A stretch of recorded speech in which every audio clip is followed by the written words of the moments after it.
everyone. I'm Boone. And I'm Spice, and this is Fantasy Friday, Episode 3, Elantris by Brandon Sanderson.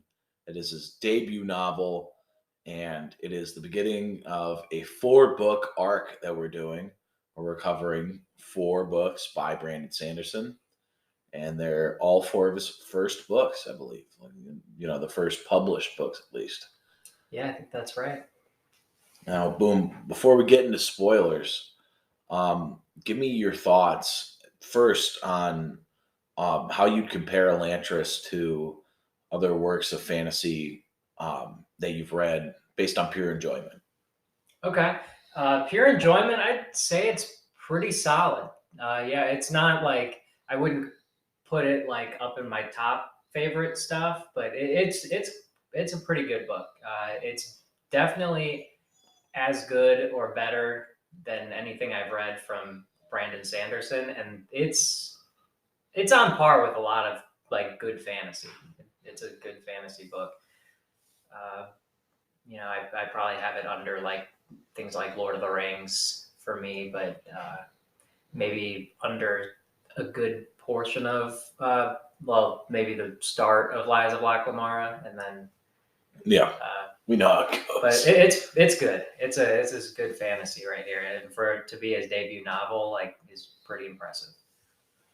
Yeah, I think there's some interesting philosophical themes involved in terms of religion, which it's difficult to say this knowing what we're going to get into later with Brandon Sanderson himself, because there's this old saying either attributed to and not said by, or said about, or said by, I'm not sure which, by Arthur Conan Doyle, which essentially goes, your author's only as clever, or your character's only as clever as their author, And with this, I think with Hrathen and the other priests involved, there's a certain amount of nuance that another work by Brandon that I've read, you don't get as much of.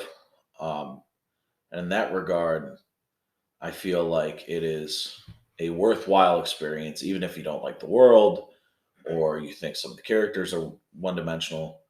That at least you walk away with being like, all right, there was something interesting going on here. It was worth writing, I guess.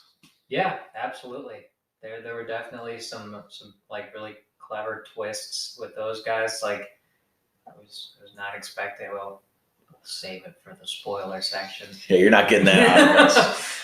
But, trying to steal our spoilers. But yeah, no. Overall, like, the characters were doing smart things. The world itself is really cool, I thought. And the whole broken world thing too is really interesting. It's one I was talking about it with Cameron, like, as I was reading it. Yeah. She doesn't read much, but she was like pretty interested in hearing about it. Thought it would be a cool read.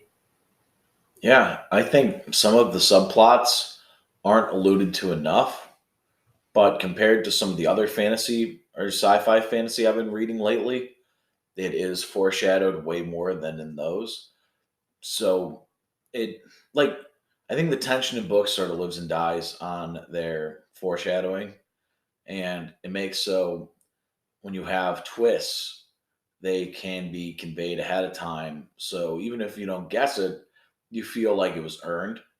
And we'll get into which one I'm thinking of.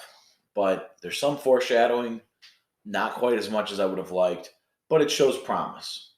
Promise that I'm not sure if he lives up to in his future books, but promise nonetheless. I think it's a worthwhile read, especially if it's like 700 pages ish, a little less than, and it's a pretty easy read.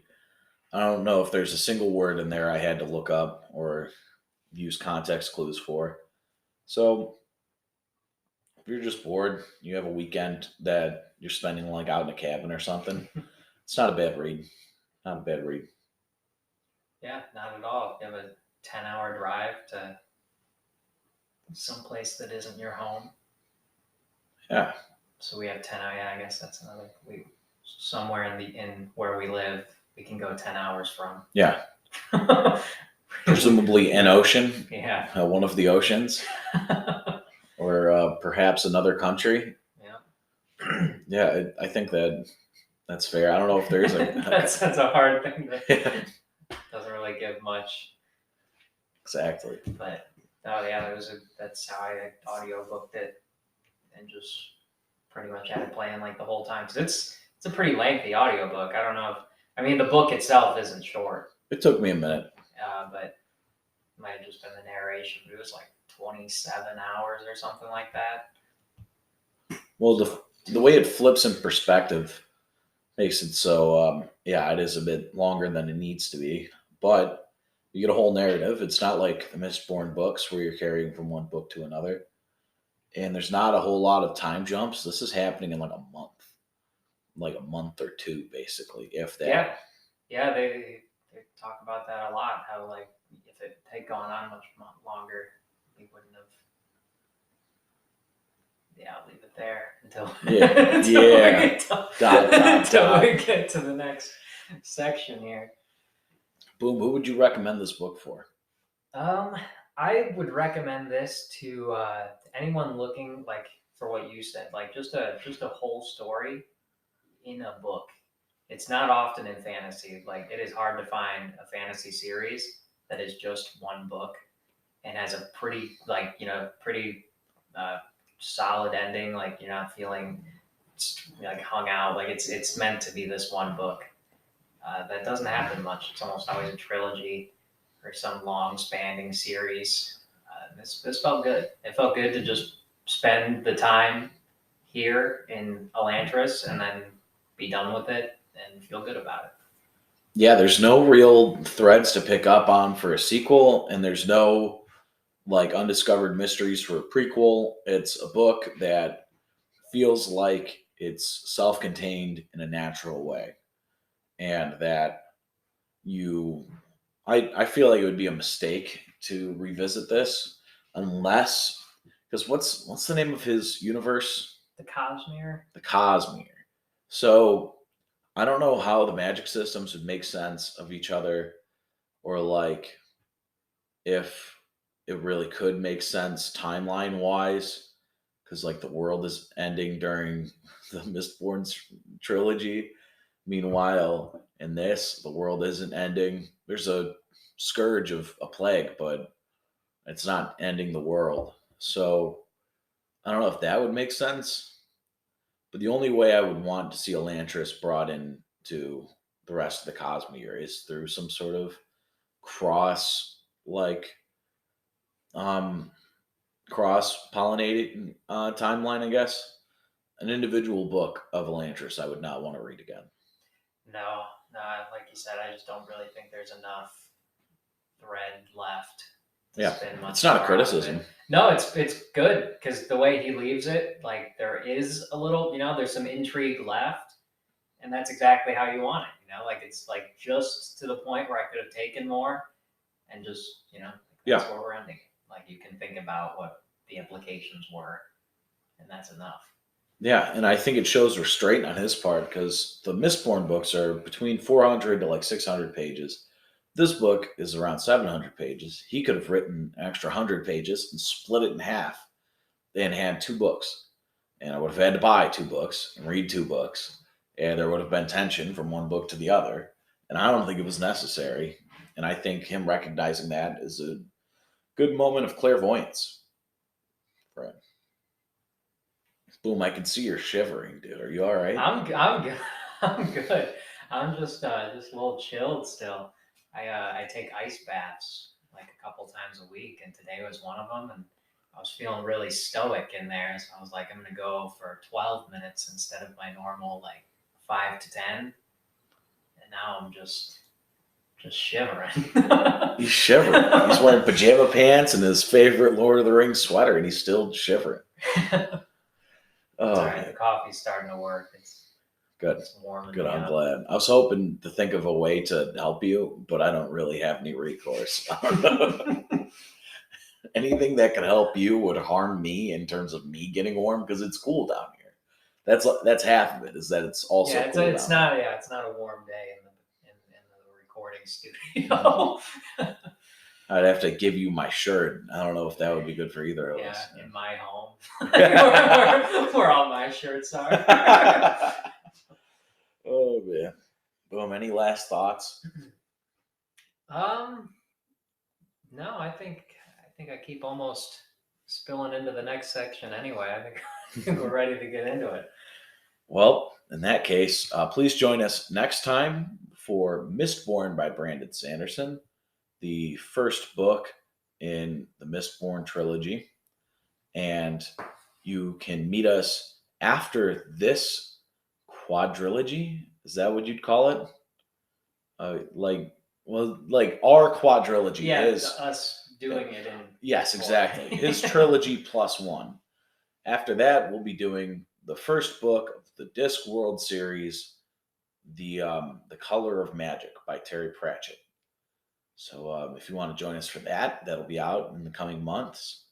And if you want to join us for Mistborn, it'll be coming out shortly, presumably, unless I don't know, one of us gets hit by a bus or something in between recording this episode and the next episode. And on that note, I've been Spice. And I'm Boom. Thanks for listening.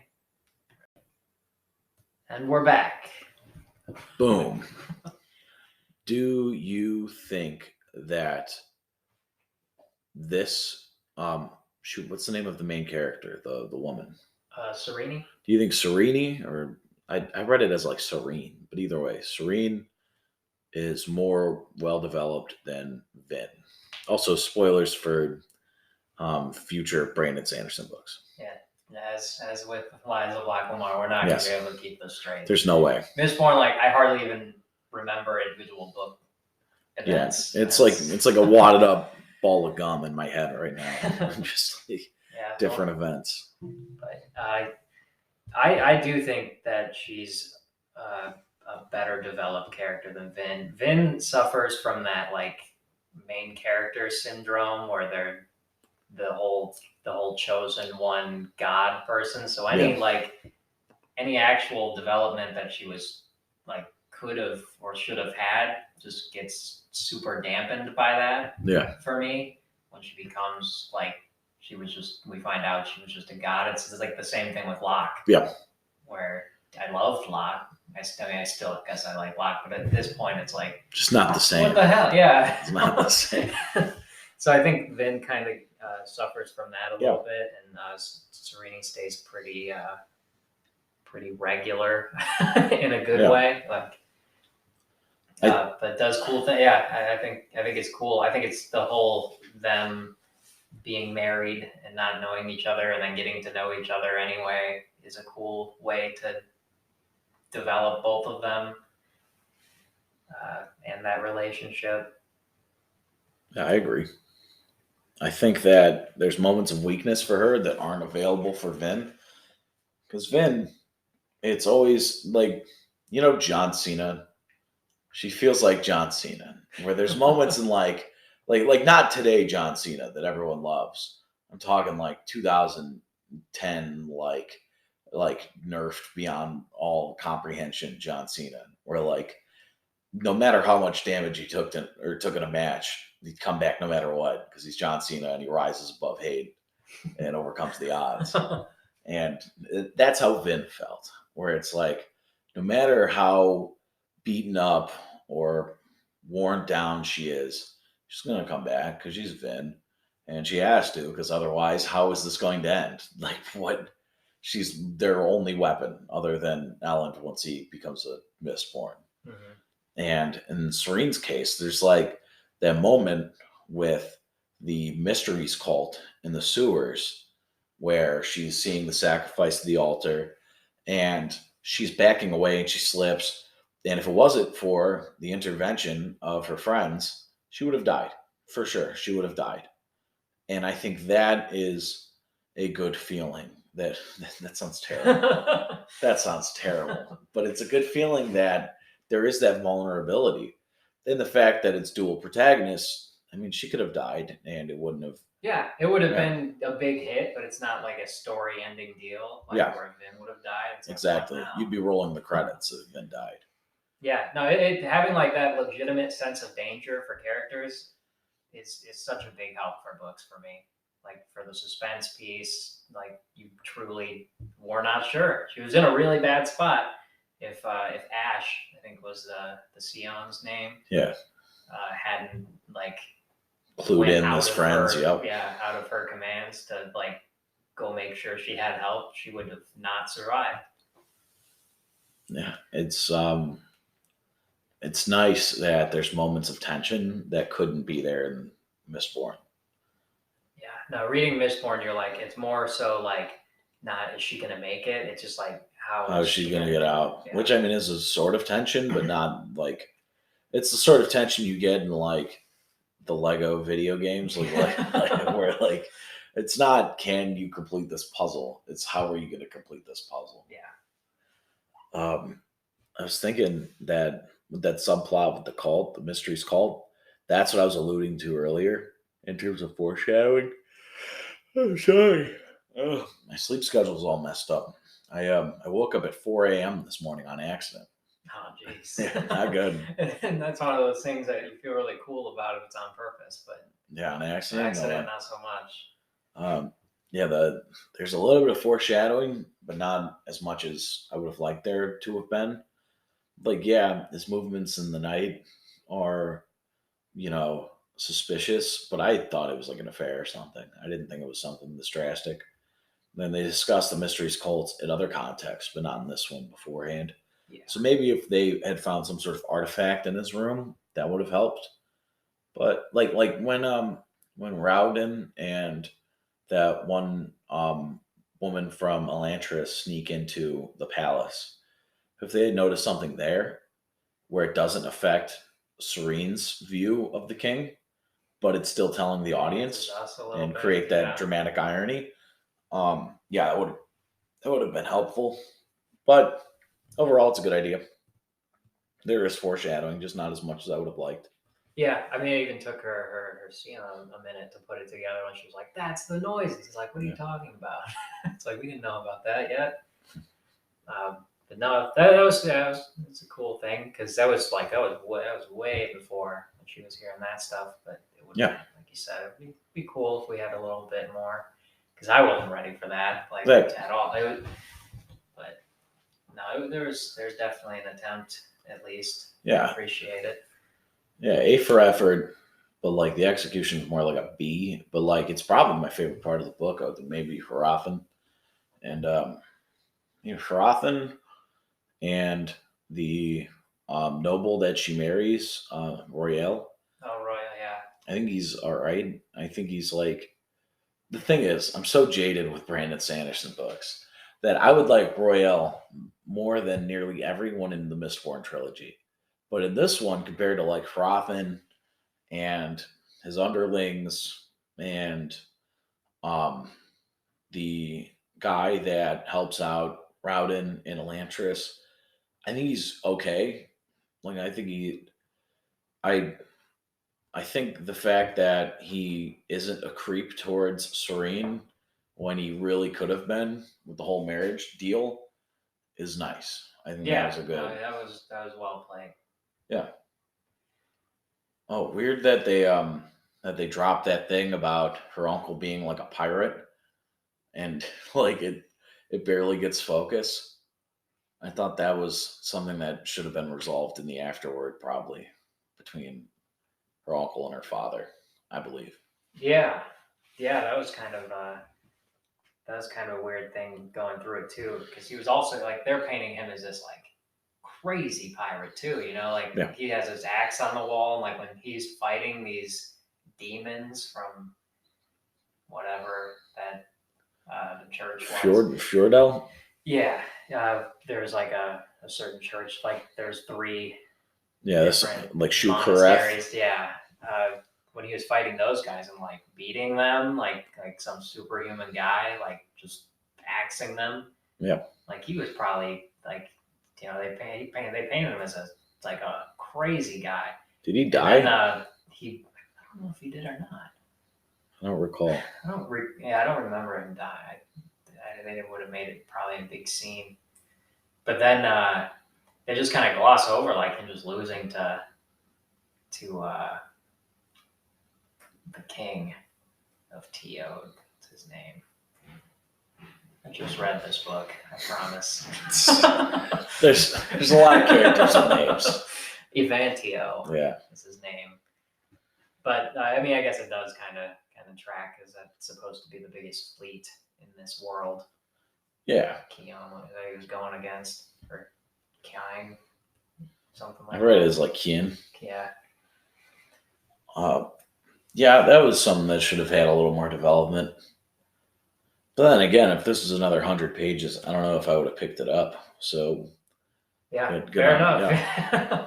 No, yeah, that's a good point. Sometimes you just gotta Be economical. Yep. Gotta make choices. Boom, what kind of grade would you give this book? I would probably give this like a strong B, maybe a B plus. I was thinking like a B minus myself, but that's a good B minus. I think there are aspects of the world that I dislike that other people would. I don't like living in places I wouldn't want to live as a reader, or like I couldn't tolerate living in. Like Discworld would be chaotic and dangerous and strange, but I could find a place in Discworld. I could live in the Ramp Tops or something. Yeah. But like the idea of living in Elantris, like post plague, is just the worst. Disgusting. You're trudging through sludge. Everything hurts. Like it just isn't fun for me to imagine myself in the place of these characters. So that brings it down for me. But that's also a very personal experience of the reading. So I can't like it's going to influence my rating of it, obviously. Mm-hmm.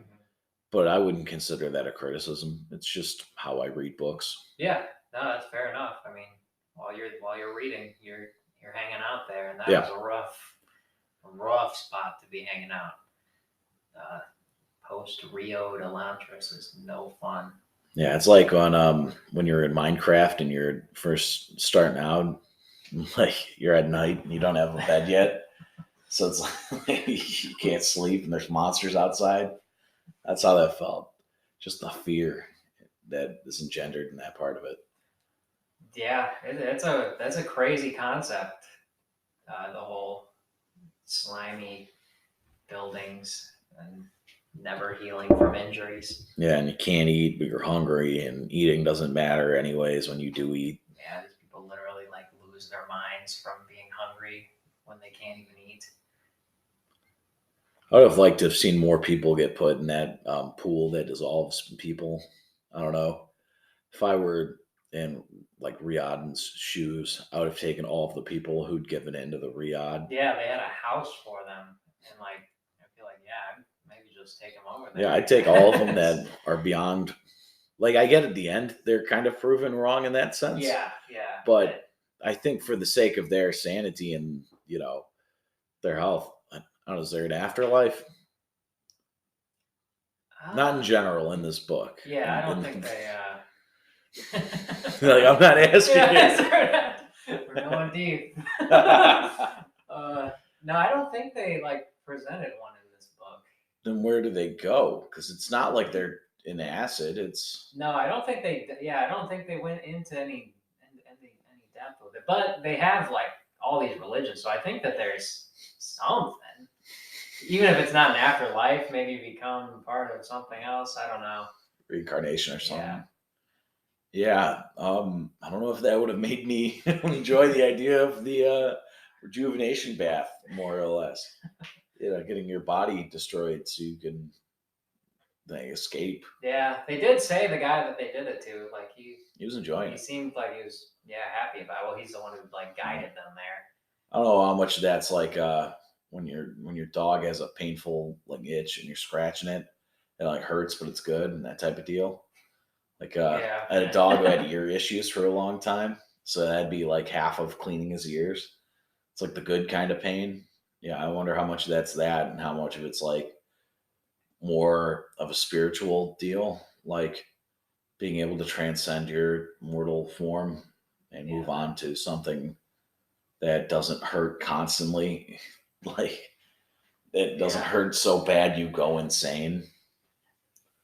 Yeah, he was describing that madness pretty interestingly, like Yeah. with Rayoden, like when he became one, he picked up a mantra and stuff, and then talking about like the madness being like a water above him that he's trying to break Yeah. through, but every time he gets close, the pain like throws him back. That's pretty good imagery. I think it would have been cool to have a main character get tossed into the water, like just to see how it feels from their end, somewhat. Yeah. Well, yeah, and then he goes in there at the end. I was like, well, I forgot. Like you had to accept, or I don't even know if they had said that before. Like you have to accept being, because like he figured it out, and he's like trying to tell them, and he ends up tripping into the water. Yeah. Like what? And the end of Elantris. So clumsy. The end. Yeah. But gosh, that's a scary thought living there. Yeah, stubbing his toe like on the first day. Yep, and like, that's how it hurts forever. Yep. The height of the pain is just your reality now. Yep. Who's your favorite character? That's a good question. I'd say it's probably between Serene and Galadon, like Rayoden's pal. I think he was pretty cool. Yeah, I liked him. It's nice that he was a farmer and proud of it. Yeah. When he's like a learned person, he's like every time Rayoden wouldn't believe it. He's like, "I'm telling you, man, that's what I was doing." Is an interesting thing where he was supposed to be some like really happy, like the Dualaden people are supposed to be super jovial, and he was like, I think he was written pretty well as like trying to avoid it, but also having it in him where he was not quite the pessimist he would always play himself off to be. No, I thought Galadon was pretty well written. I'm glad he didn't fall too far into the fantasy racism stuff because, Galadon's described as black. There are stereotypes involved in his race, and there's a bit of a classism bent because people assume he's dumb because he's a farmer, or they assume he doesn't work with his hands because he's learned it. And either way, he proves everyone wrong. So in terms of taking on fantasy racism and not tripping over your own feet, I think Brandon Sanderson does a good job. Yeah, because that's something people have an easy time doing. Yeah, especially we found. Yep. Even him. Yep. Especially our friend Brandon. Who's your least favorite character, you think? That's a good question. I don't know as far as they go. I wasn't so sure about that Harathan's assistant that then became above him. Yeah. I don't know how much I liked him for most of it, but I didn't dislike it. Like I don't like him as a person, I guess, but I think he was written decently. Like he, the whole zealot thing was like, and he had some pretty cool ploys to undermine Harathan. Like the making everyone swear to him, and then he's like, "All right, I need you to do this message to get him out of his hair." He's like, "All right, well, we'll have to arrange our travel." He's like, "What are you talking about?" With me. He's like, "Well, I'm taking the whole church." Like, what? That was kind of cool. But yeah, I don't know. Who's your least favorite character?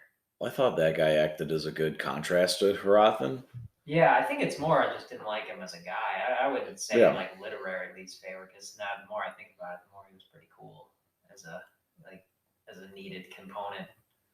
I think that old man that betrays them is kind of lame, just because that his entire his entire character is just like stupid, just being contrarian, just being mad at Royale. Yeah, that was kind of lame.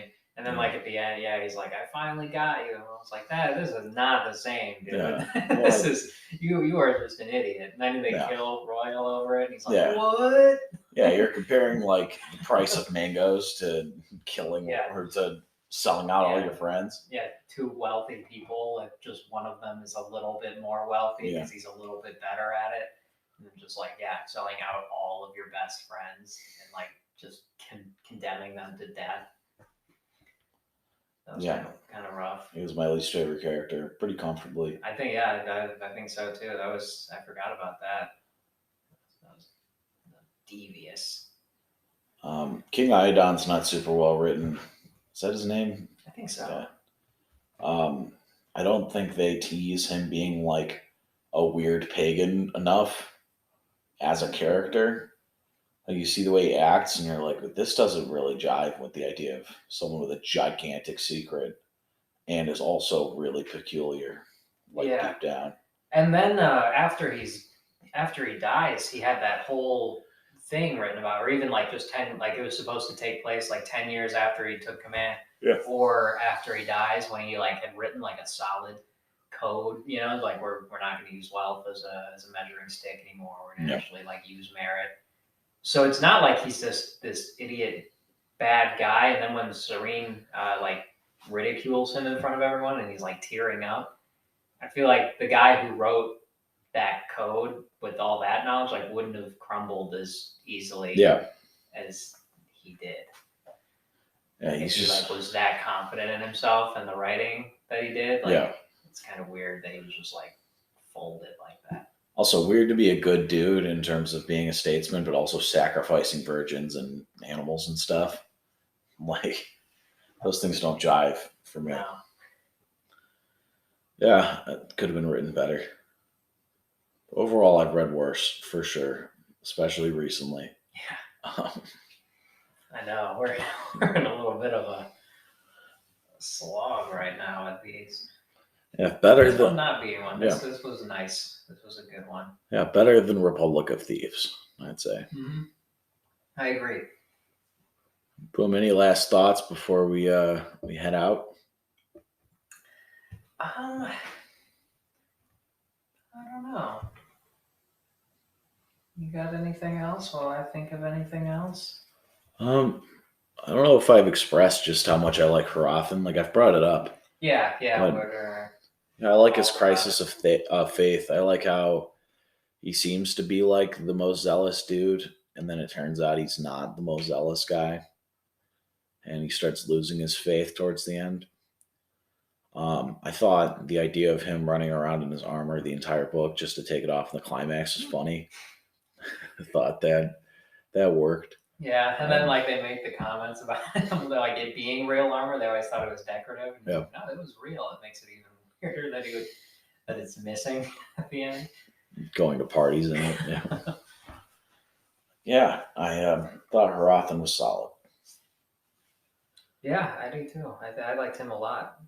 I think he was just a cool looking character in my mind. Also, like standing over Elantris, praying at them from the gate in his red armor. It's pretty cool. He had the background is like starting to become one of those demon things. Yeah. And like his fighting skill because of it when those people tried to rob him. He caused a lot of really cool things. I think the poisoning stuff to make him and Serene look Elantrian was pretty cool. And then the whole like they didn't quite say it, for a while. He's like sitting there starving to death. He's like, I'm gonna die soon.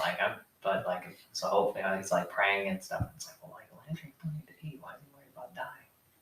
It's because he was gonna die. He was just really sick. Yeah, I thought that was a good point. Yeah, it's a good thing Serene brought food to Elantris. Like gave them all that food right before they poisoned her, because if she would have showed up and they're just like, yeah, we don't have food here. That would have been tough. Okay, I don't need to eat. That'll be fine. And then she just suffers to death. Then they find out, wait a minute. She was never even supposed to be here. No, it's cool. I think it had a lot of good characters. Really neat idea. Like I like the whole fallen gods of Elantris and then stuff like that. The city crumbling so fast. Yeah. and it just being something super simple in the end that they just weren't drawing the stuff right. Yeah, they weren't including some crack. Mm-hmm. Glad we read it. Glad it's over. Overall, fine book. Yeah. Yep. Definitely a solid book. I guess I'm glad we read it last too. Yeah. Out of or not, I guess it won't be last of the last. But we read it out of order. Yeah, but I'm glad we read it after Mistborn because now I feel better about Brandon as an author. Yeah. I'm not sure if I get the hype now, but I see talent. Yeah, the ideas. I mean, he had great ideas in Mistborn, really interesting stuff going on. Yeah, like 2 of them, but yeah. I mean, it still got me with the magic and all that being described at the end. Yeah. Classic. Classic. He never gets rid of that. Come on, Brandon, tell me. All the Aeons are drawn out at the end, so it'll be very useful to go back and read it again. I'm never touching it. No, this one will probably stay on the shelf, because it'll probably be the one I keep on my shelf from him. Yeah. But yeah, no, this is good book. Yeah. Good Fantasy Friday book. Well, if you enjoyed that, you can join us next time for Mistborn by Brandon Sanderson, the first in the Mistborn trilogy. And later on, 3 books down the road, we'll be starting Terry Pratchett's Discworld series with The Color of Magic, book number 1 in the Discworld series. And we'll be covering a whole lot of books. A whole lot of books. Yeah, we've got a lot of books read at this point. Yeah, you guys have no idea. No idea what's coming. And on that note, I've been Spice. And I'm Boom. Thanks for listening.